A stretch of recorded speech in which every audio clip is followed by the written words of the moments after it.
Bonjour à tous et bienvenue pour un nouveau numéro des dossiers de Mosaïque. Ce mois-ci, le thème est à la fois intemporel et on ne peut plus d'actualité, la liberté d'expression dans les religions. Pour en parler, 4 représentants sarregueminois des confessions monothéistes sont sur le plateau.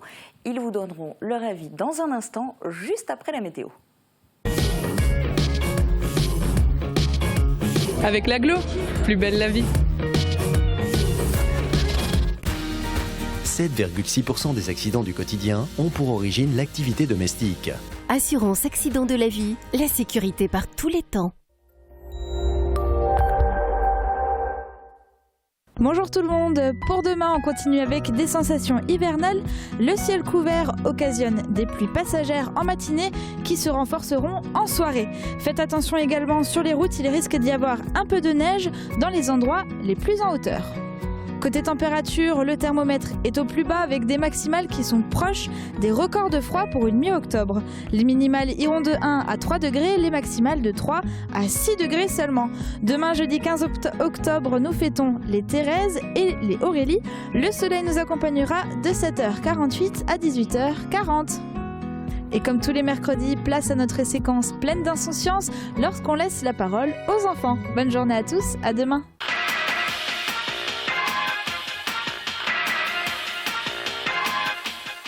Est-ce que c'est important les livres? Oui, parce que il faut savoir lire, sinon on ne peut pas travailler. Si par exemple il y a quelqu'un qui écrit quelque chose et qu'on doit dire ce que c'est, on ne sait pas si on ne sait pas lire. Et toi, tu aimes bien lire? Pas trop. Pourquoi? Parce que ça met longtemps et en plus, j'ai pas tellement le temps. Je parraine un ami et tout le monde y gagne. Mon filleul, ma banque et moi. Au Crédit Mutuel, un client satisfait rayonne.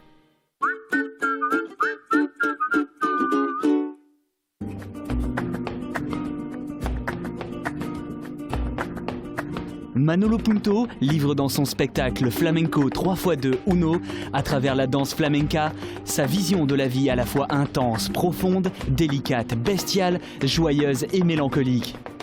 À découvrir de toute urgence le vendredi 16 octobre sur la scène de l'Hôtel de Ville de Sarreguemines. Billetterie à l'Office de tourisme Sarreguemines Confluence ou sur www.sarreguemines.fr.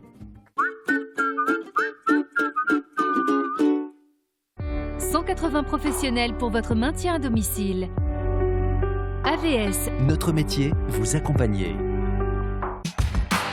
Samedi, 6e journée de CFA2, le Sarreguemines FC se déplace à Forbach. Un derby toujours très attendu par les supporters des 2 clubs voisins. Plus de sport, c'est samedi à 19h en direct sur Mosaïque.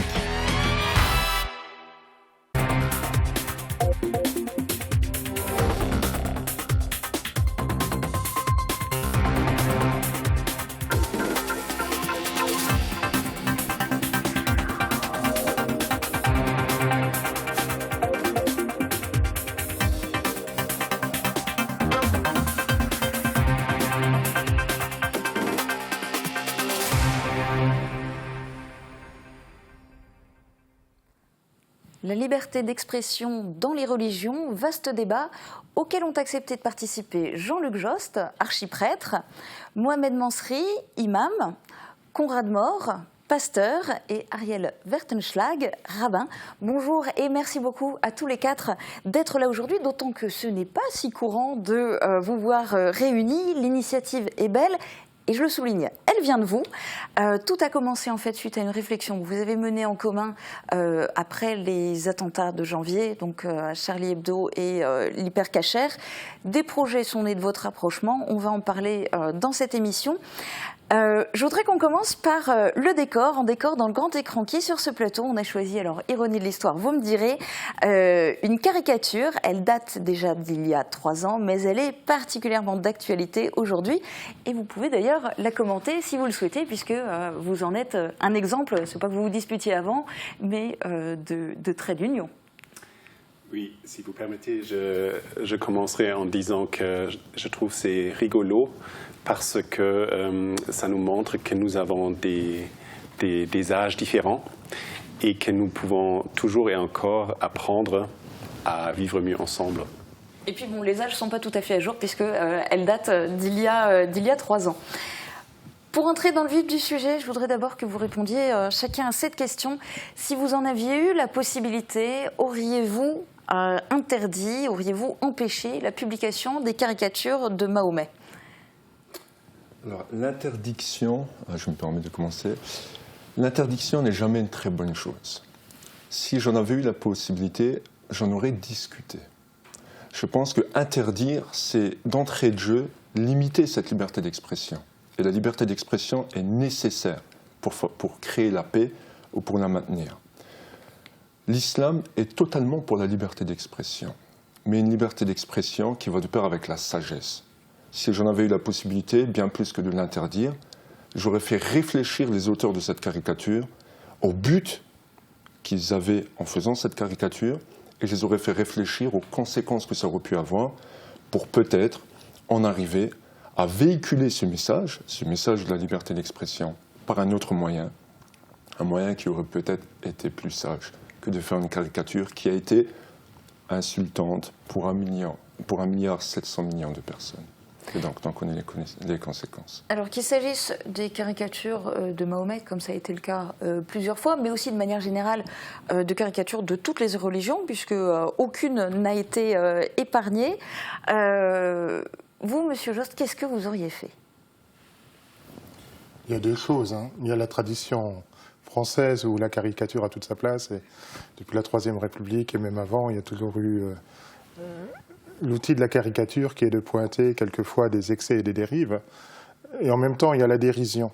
Et pour moi, il y a quelque chose de ce que vient d'évoquer notre ami l'imam Mohamed, à savoir que la dérision des figures est une dérive, forcément.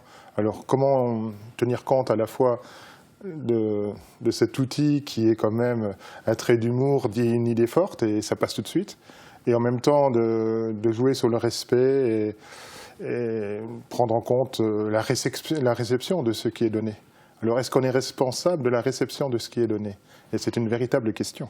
Bien sûr. Et je crois dans l'état de droit qui est le nôtre, chacun doit assumer sa part de responsabilité. Ariel Wertenschlag, les rabbins, par exemple, n'ont pas non plus été épargnés par les caricaturistes. Est-ce que ça vous gêne ? Est-ce que vous auriez essayé de l'empêcher si vous aviez pu ? Je pense que la France, vu le contexte actuel au niveau mondial, se doit, je crois, de légiférer en ce sens. Parce que d'un côté, chacun a le droit d'exprimer son opinion. Nous sommes dans un état de droit, nous sommes dans une démocratie. Mais d'un autre côté, nous n'avons pas le droit et nous ne pouvons pas porter atteinte à qui que ce soit un individu, que ce soit un groupe de personnes ou toute une religion. C'est quelque chose qui est insupportable. Et donc je pense que c'est peut-être au législateur de réfléchir sur la question afin de trouver un savant dosage entre le droit fondamental à l'expression, à la liberté, et d'un autre côté le respect du citoyen de base, tout comme le respect d'un groupe religieux. Conrad Mort, est-ce que vous partagez cette position ? Donc je pense que la liberté d'expression sur la forme doit permettre à chaque être humain de s'exprimer. Par contre, sur le contenu, je ne pourrais pas trop facilement être d'accord avec la caricature, d'autant plus que ce n'est même pas ma propre religion et je me dois le respect vers les autres religions en tant que protestant. je voudrais aussi souligner que je crois que la liberté, c'est vraiment une liberté qui devrait libérer l'autre et ne pas l'enfermer dans quelque chose. Après, je dirais que la caricature, comme a dit Jean-Luc, fait partie de la culture française et elle est parfois une piqûre bonne, je dirais, concernant ma propre religion, mais là où des fidèles se sont blessés, je ne pourrais pas soutenir cela. Alors, de manière générale et peut-être chacun dans sa religion, que n'a-t-on pas le droit d'exprimer oralement ou à l'écrit? Alors je me tourne vers vous en premier, Ariel Wertenschlag. À ma connaissance, les Juifs n'ont par exemple pas le droit de nommer leur Dieu. Peut-on parler de liberté d'expression dans le judaïsme? A-t-on le droit de tout dire? Alors vous avez raison, on n'a pas le droit de tout dire. On ne peut pas, comme vous l'avez dit, même nommer l'Éternel par son nom véritable. C'est quelque chose de sacré. Et comme exemple, nous avons dans l'Ancien Testament un passage où un homme va utiliser le nom divin et il va blasphémer. C'est la première fois où dans la Bible, dans l'Ancien Testament, nous avons affaire au blasphème. Et Moïse ne sait pas quoi faire de cet homme-là. Et Dieu va lui répondre, eh bien, cet homme-là doit être mis à mort, car celui qui blasphème le nom de Dieu, celui qui va jusqu'à maudire le nom de Dieu, qui manque de respect à la divinité, eh bien, ne mérite pas de vivre. Donc vous voyez bien que la Bible prévoit ce cas, mais que c'est entièrement antinomique avec la façon que le judaïsme a de vivre sa religion, sa tradition. Et dans l'islam, on parlait tout à l'heure des caricatures. Dans l'islam, il n'y a pas de droit de représentation, il n'y a pas d'iconographie, y compris si c'est sous forme de beaux tableaux, hein, pas forcément de caricatures qui peuvent être mal perçues. Pour vous, quel est le degré de liberté d'expression dans l'islam? Alors je pense qu'en islam, il faut déjà avoir connaissance d'une certaine dichotomie. Qu'est-ce qu'un musulman qui se dit lui-même musulman, qui a accepté cette religion et en droit de dire, en tant que musulman, et qu'est-ce que quelqu'un qui n'est pas musulman, qui ne se proclame pas musulman, est en droit de dire en religion? Donc on n'a pas les mêmes droits selon qu'on soit musulman ou non? Certainement que non. Tout simplement parce que l'islam, comme n'importe quelle religion, est basé sur la libre adhésion. Si je me dis musulman, j'accepte certains interdits, certaines obligations de ma propre religion. Comme le fait de représenter Mohamed est totalement impensable pour un musulman. Ceci étant dit, est-ce impensable pour un non-musulman? Non.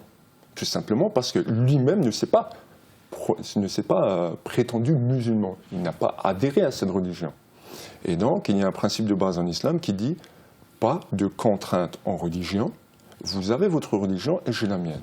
Donc ici, il faut bien faire cette dichotomie, cette séparation entre qu'est-ce qu'un musulman est en droit de faire et de dire, et qui ne le concerne que lui, car lui a décidé d'être musulman, et qu'est-ce qu'un non-musulman est en droit de dire et de faire. Et s'il y a des différences, qu'un non-musulman fasse une caricature, alors ce n'est pas que ce serait sans droit ou pas, sans droit peut-être.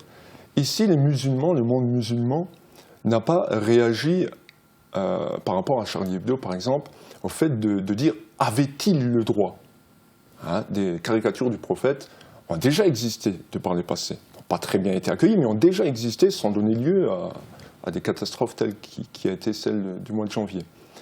Le truc étant que là où ça fait beaucoup de bruit, c'est parce que la caricature, selon nous, a manqué de sagesse. Que vous croisiez n'importe quel non-musulman dans la rue, chaque non-musulman, mes collègues ici, fondamentalement sont en train de dire qu'ils ne croient pas en Mohamed et en son message. Sinon, ils seraient musulmans eux-mêmes. Donc vous voyez bien que, de par leur façon d'agir, de par leur croyance, cela ne crée aucune tension. La façon de réagir du monde musulman à ces caricatures, ça aurait été exactement la même chose si elle avait insulté la mère de quelqu'un. C'est juste qu'à un moment ou à un autre, ces caricatures ont été insultantes. On ne parle absolument pas de droit d'un non-musulman ou de droit d'un musulman à caricaturer un tel ou un tel. On parle juste d'une demande de respect, respect avec un grand H de l'humanité. Alors, ceci dit, ça dépend quand même des pays, parce que Bien là, je pense entendu. qu'on parle plus de l'islam en France, Bien parce que entendu. si on voit, par exemple, alors pour n'en citer qu'un, l'Arabie Saoudite, où le blasphème est passible de peine de mort, c'est pas le même islam, en fait, selon les pays. L'islam n'est qu'un. L'islam est une religion, elle n'en est pas 10 ou 50. Le contexte varie. Dans un pays musulman où la Constitution dit que l'islam est la religion, vous aurez des droits qui sont ceux d'un musulman. Donc quiconque s'en détourne est considéré comme blasphémateur et donc avec toutes les punitions qui pourraient aller avec. Aujourd'hui, d'ailleurs, le but de notre réunion, le but de nos actions, c'est de replacer les choses dans un contexte laïque. Nous avons la chance de vivre dans un pays laïque, la chance de vivre dans un État où les lois nous permettent de libérer la parole et de pouvoir respecter autrui, peu importe ses croyances et peu importe qu'il ait ou non des croyances. Donc le but en fait de notre réunion, c'était vraiment de replacer les religieux, les non-religieux dans un contexte laïque, laïcité qui pour beaucoup veut dire pas de religion et qui en fait dit tout simplement liberté des croyances. Alors on va en reparler dans cette émission. Je me tourne d'abord vers Jean-Luc Jost. Dans la religion catholique, alors là les représentations graphiques, il y a énormément de choses, et y compris énormément d'œuvres d'art. Donc du point de vue de la représentation, a priori pas trop de soucis, même si je suppose que les caricatures ne sont pas toujours... Il y a eu un petit problème historique qui est révélateur. Et je vais en parler justement à notre table ronde jeudi prochain. C'est... Au 7e siècle, il y a eu la crise iconoclaste. Donc, justement, avec le commandement « tu ne feras pas de figure de Dieu », l'empereur et l'impératrice et le patriarche de ce qui était Constantinople ont dit « bon, on va appliquer ça à la lettre ». Et ils ont fait disparaître les premières icônes. Et pendant pratiquement 140 ans, il y a eu une vraie crise dans l'Église qui était à l'époque plus centrée sur ce qui est actuellement la Turquie, où ils ont fait disparaître toutes les icônes. Et il y a eu une réaction très forte, et du peuple, et des moines, et d'autres patriarches. Et il y a eu toute une réflexion sur peut-on honnêtement accueillir l'image dans la religion ? Et ça n'a pas été si simple que ça. Alors la réponse après, naturellement, l'image a été sacralisée, et c'est devenu l'icône. Mais du coup, effectivement, il y a beaucoup d'images. Il y en a beaucoup. Ceci dit, on évoquait tout à l'heure la notion de blasphème. C'est quelque chose qui existe dans le catholicisme, et notamment ce qui est appelé le blasphème contre l'Esprit Saint, c'est le seul péché qui n'est pas pardonné. Alors, peut-on tout dire dans le catholicisme ? Alors, qu'est-ce que c'est le blasphème contre le péché contre l'Esprit Saint ? C'est une bonne question, et je crois que mon voisin y réfléchit aussi de temps en temps. À mon sens, le péché contre l'esprit ou les blasphèmes contre l'esprit, c'est vraiment ce qui porte atteinte à l'espérance. J'ai déjà médité profondément ce texte parce que c'est le seul péché qui n'est pas pardonné. Et donc c'est une manière de dire, de regarder, de voir et Dieu et la vie humaine qui, d'une certaine manière, envoie en enfer. Ce qui veut dire qu'à ce niveau-là, c'est quand il n'y a plus d'espérance du tout, quelque part dans le cœur de l'homme. Alors, ça ne pose pas la question des suicides, mais peut-on croire que la dynamique de vie qu'est l'Esprit Saint n'est plus possible dans la vie d'un homme ? Bonne question, n'est-ce pas ? Il faudra que chacun y réponde un peu. Voilà. Conrad Mord, aux yeux des protestants, peut-on tout dire et tout dessiner ? Bien sûr, un protestant peut dire ce qu'il a sur le cœur. Ça ne veut pas dire que c'est toujours en accord avec la vérité. Mais il est important, et c'est pour cela que dans le protestantisme, il y a une grande pluralité, et les protestants entre eux ont souvent des interprétations un peu différentes. Mais néanmoins, on se croit protestant justement parce qu'on peut protestari, ça veut dire témoigner devant les autres sa propre foi. Bien sûr, toujours avec le respect. Mais par rapport au blasphème, je voulais juste ajouter que je pense... blasphème, ça veut dire injurer la divinité. Et je pense que dès qu'on se met quelque part au-dessus de Dieu, en disant que je peux parler de Dieu comment je veux, dès qu'on se croit propriétaire de Dieu, c'est quelque part un blasphème, parce que Dieu est au-dessus de nous et nous ne pouvons pas le dominer. Et ce n'est pas à notre bien de l'essayer. Et deuxièmement, je pense quelque part, par rapport à Dieu lui-même, qu'il est au-dessus de cela. Donc pour lui, je pense que tous ces blasphèmes tombent probablement à plat. Par contre, pour les fidèles, ils se sentent souvent blessés. Et c'est ça qu'on veut. Enfin, pourquoi? Parce que quelque part, dans un sens figuré, c'est aussi un blasphème de blesser l'autre, parce que l'autre est habité image de Dieu. Pour vous, pour tous les quatre, parler de la liberté d'expression dans vos religions respectives, dans la religion de manière générale, c'était important pour vous? C'est vous qui avez choisi de vous rapprocher après les tragiques événements du mois de janvier? Il me semble que pour notre assemblée là, de tous les quatre, et la proposition de la table ronde de jeudi prochain est une réponse à la caricature. Si ce n'est pas dans la connaissance de l'autre, dans le dialogue, que les choses s'établissent, peut-on vraiment faire une paix véritable? Et il me semble que dans le monde d'aujourd'hui, on communique beaucoup, mais il faut peut-être apprendre à dialoguer, c'est-à-dire à se parler, à s'écouter, et puis ça ne veut pas dire qu'on se transforme tout de suite, mais à chercher le bon, le vrai, le juste chez les uns et les autres. Un des défis pour nous, c'est de vivre ensemble dans notre société contemporaine. Et s'il n'y a pas de principe transcendant, et il n'y en a pas, on est en démocratie, si ce n'est pas dans la recherche d'un vrai dialogue, mais seulement d'une communication où chacun a dit sa vérité, et peu importe qu'il soit entendu ou pas, il y a comme un paradoxe. Et il me semble que dans ce dialogue que nous avons à faire au niveau des sociétés, chacune des traditions religieuses a tout à fait sa quote-part à apporter. C'était important pour vous aussi. Quel est le but? Parce que vous l'avez un petit peu dévoilé déjà tout à l'heure. Est-ce que c'est plus important? Est-ce que c'est difficile quelque part d'être musulman qui vit en France depuis janvier? Est-ce que le regard des gens a changé? Alors depuis janvier, je ne sais pas si c'est devenu plus difficile. Une chose est sûre, c'est qu'en France, on est dans une société où le débat sur l'identité revient souvent, le débat sur l'intégration revient souvent. Et le simple fait de s'entendre dire de façon très régulière, est-ce que vous vous sentez français, fait que beaucoup de gens ont du mal à se sentir français parce qu'on leur répète cette question tout le temps. Parce que s'ils étaient vraiment français aux yeux des gens ne poseraient pas la question. Alors, pourquoi c'est nécessaire de se rencontrer? Pourquoi on a choisi de se rencontrer? Pourquoi lorsque les confrères m'ont invité, j'ai tout de suite accepté? Tout simplement parce que la liberté d'expression, c'est le moteur de la vie. Chacun doit pouvoir s'exprimer. Et à travers ce qui s'est passé au mois de janvier, on pourrait croire que l'islam nous interdit de nous exprimer. C'est pour ça que j'ai voulu être présent, j'ai voulu remettre les choses dans un contexte, j'ai voulu rééclaircir ce qu'était réellement l'islam en termes de droit d'expression. Toutes les vérités sont bonnes à dire. Il ne s'agit absolument pas de restreindre quelqu'un dans sa parole.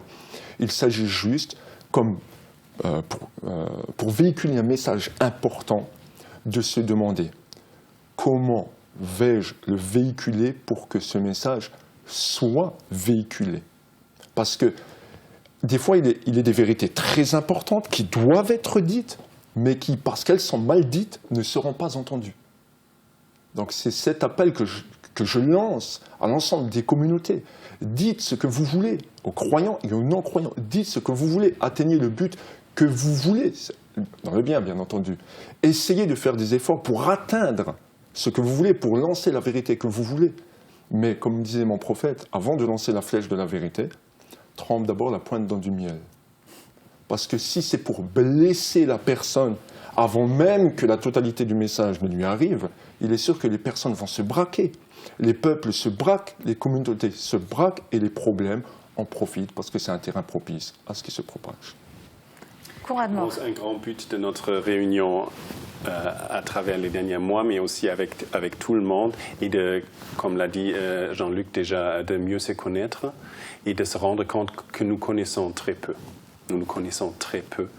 Et nous nous connaissons peut-être à travers ce que transportent les médias, mais la rencontre tête à tête entre juifs, musulmans, chrétiens, catholiques, protestants, orthodoxes est très bienfaisante puisque j'apprends plus qui ils sont et j'apprends aussi qui moi je suis.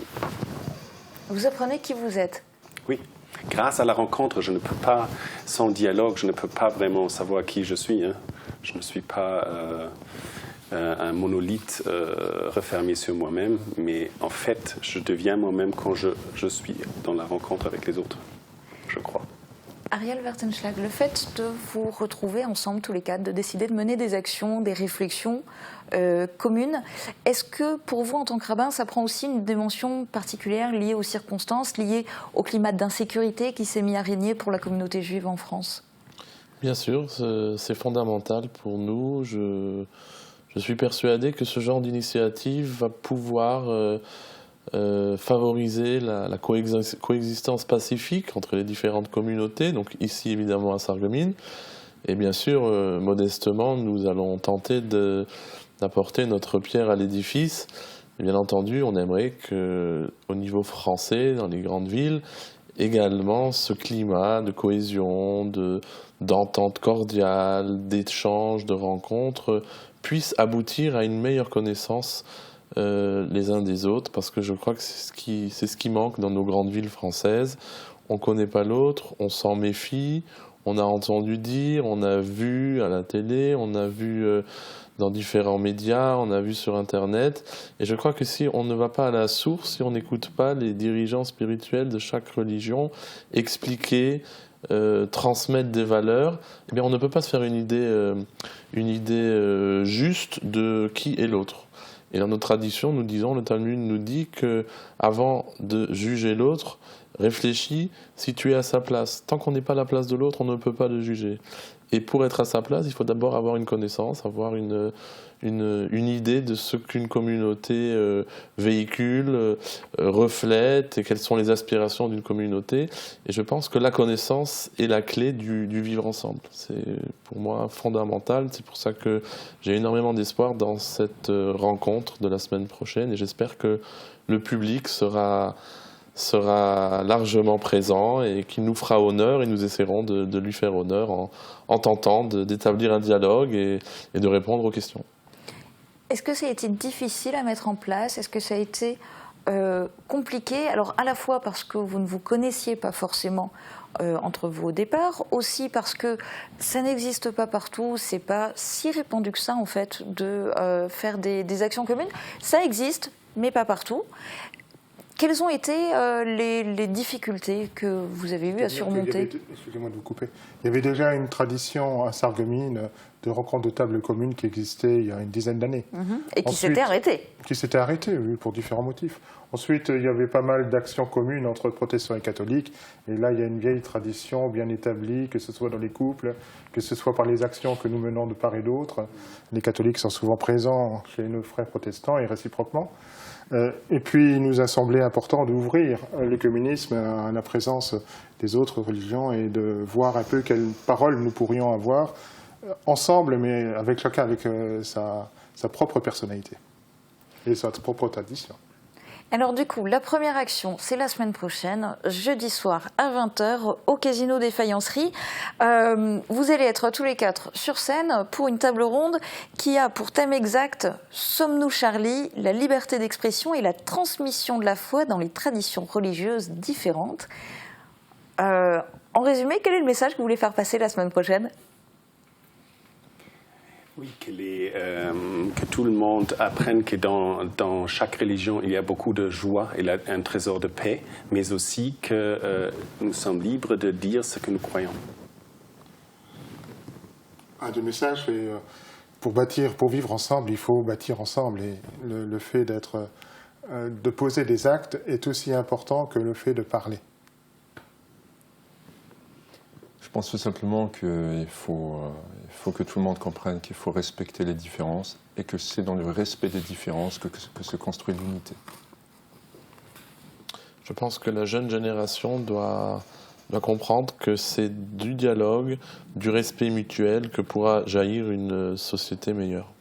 Et êtes-vous Charlie? Vous répondrez aux téléspectateurs qui seront dans la salle, on l'espère, jeudi soir, la semaine prochaine, le 22 octobre à 20h au Casino des Faïenceries. Merci beaucoup à tous les quatre d'avoir participé à cette émission. Très bonne journée à tous, à bientôt.